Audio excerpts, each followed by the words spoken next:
تربت کے علاقے گہنا میں بلوچستان عوامی تحریک کے زیر اہتمام شمولیاتی پروگرام کا انعقاد کیا گیا۔ پروگرام میں سیاسی و سماجی کارکن سمیت دیگر افراد نے بلوچستان عوامی تحریک میں شمولیت اختیار کر کے تحریک کے قائد ایاز قادر بلوچ کی ایماندارانہ قیادت پر اعتماد کا اظہار کیا۔ پروگرام میں بلوچستان عوامی تحریک بات پارٹی کے مرکزی قائدین ایاز قادر، اسلم قادر، کامریڈ بشیر احمد اور محبوب دشتی نے خطاب کرتے ہوئے کہا کہ نیشنل پارٹی، باب پارٹی اور BNP مینگل نے اپنے دور اقتدار میں غریب عوام کی مشکلات اور مسائل پر کوئی توجہ نہیں دی۔ اقتدار کے دوران بارڈر ٹریڈ کو تحفظ دینے کے لیے کوئی اقدامات نہیں اٹھائے۔ ہر الیکشن میں حقوق اور ملازمت دینے کے خوشنما خواب دکھا کر الیکشن میں کامیابی کے بعد وعدہ اور قرار کے ساتھ وہی ورکرز اور ووٹرز کو بھول جاتے ہیں۔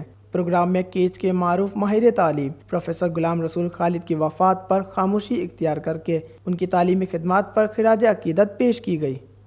وش نیوز، کیچ۔